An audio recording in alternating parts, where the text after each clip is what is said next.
चलिए आज इस बात को समझते हैं कि जीत हासिल करने के लिए खुद पर ध्यान देना इतना जरूरी क्यों है। हम focus on you until you win के पावरफुल फ्रेमवर्क से इसके जो मूल सिद्धांत है उन्हें एक एक करके जानेंगे। तो सबसे पहले एक बहुत ही बुनियादी सवाल से शुरू करते हैं। वो सवाल जो इस बात की जड़ तक जाता है कि आखिर क्यों इतने सारे लोग अपने सफर में कहीं ना कहीं अटक जाते हैं। तो सफलता का सबसे बड़ा दुश्मन क्या है? कोई बाहरी ताकत नहीं, बल्कि हमारा अपना ही बिखरा हुआ मन।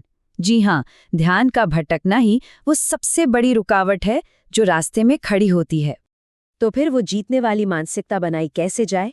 इसे समझने के लिए हम 3 पिलर्स वाले एक बहुत ही पावरफुल फ्रेमवर्क को देखेंगे। तो पहला और कह सकते हैं कि सबसे जरूरी पिलर वो है एक मजबूत, एक अटूट आंतरिक नींव बनाना। क्योंकि किसी भी मंजिल का रास्ता बाहर से नहीं बल्कि हमेशा अंदर से ही शुरू होता है। इसे कुछ ऐसे समझिए कि हर किसी के अंदर ना 2 तरह की आवाजें होती हैं।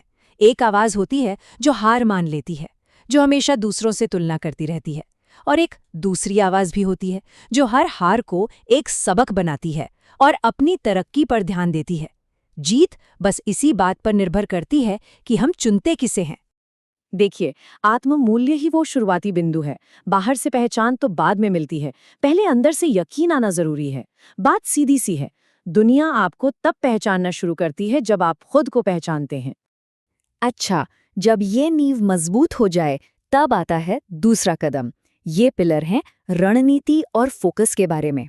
हमारे फोकस के ना 3 सबसे बड़े दुश्मन होते हैं जो हमें हमारे लक्ष्य से दूर खींचते हैं। पहले वो लोग जो हमारी कोशिशों पर शक पैदा करते हैं। दूसरे वो हालात जो हमें इमोशनली कमजोर कर देते हैं। और तीसरे वो काम जिनसे कोई फायदा तो होता नहीं, बस हमारा कीमती समय बर्बाद होता है। यहाँ पर एक बहुत गहरी बात छिपी है कि सारी मेहनत बेकार हो सकती है अगर लक्ष्य ही साफ न हो। असली प्रॉब्लम टैलेंट की कमी नहीं बल्कि दिशा की कमी है। जब यही नहीं पता कि जाना कहाँ है तो फिर तेज दौड़ने का क्या फायदा? तो फिर इस दिशा की कमी से कैसे निपटें? इसके लिए एक बहुत ही सरल प्रक्रिया है। पहला, अपने लक्ष्य को कहीं लिख लीजिए ताकि दिमाग को एक क्लियर कमांड मिले। दूसरा, उसे महसूस करिए, कल्पना करिए कि वो लक्ष्य हासिल हो चुका है। और तीसरा, उस बड़े लक्ष्य को छोटे छोटे रोज के कामों में बांट दीजिए। और ये हमें हमारे आखिरी पिलर तक ले आता है जो है लगातार बिना रुके काम करते रहने के बारे में।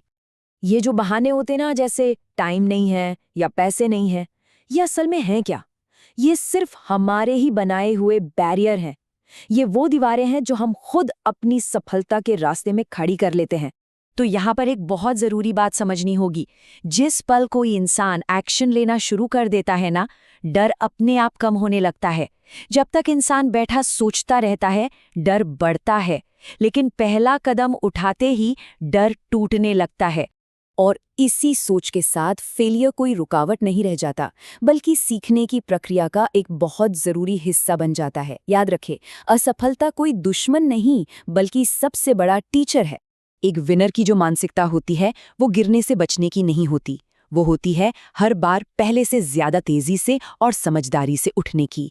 जितनी जल्दी गिरेंगे उतनी ही जल्दी सीखेंगे और उतनी ही तेजी से ऊपर उठेंगे। यहाँ एक बहुत ही कमाल की बात सामने आती है। सफलता कभी कभार किए जाने वाले बड़े बड़े कामों से नहीं मिलती, बल्कि रोज किए जाने वाले छोटे छोटे प्रयासों से मिलती है। रोज थोड़ा थोड़ा करना एक दिन में बहुत ज्यादा करने से कहीं ज्यादा पावरफुल है। लगातार बिना रुके किए जाने वाले प्रयास की ताकत को ये बात कितनी खूबसूरती से समझाती है ना? कि एक नदी पहाड़ को अपनी ताकत से नहीं बल्कि अपनी जिद से, अपनी निरंतरता से काट देती है। तो इन सब बातों को मिलाकर देखें तो आखिर तस्वीर क्या बनती है? जीत इन 3 बराबर के मजबूत पिलर्स पर टिकी है। पहला, आंतरिक शक्ति। दूसरा, स्पष्ट दिशा। और तीसरा, अथक प्रयास। मतलब खुद को बनाना, अपना रास्ता खोजना और फिर उस रास्ते पर बिना रुके चलते जाना। और अंत में सबसे जरूरी संदेश, सिर्फ कुछ सीख लेना या जान लेना ही काफी नहीं है।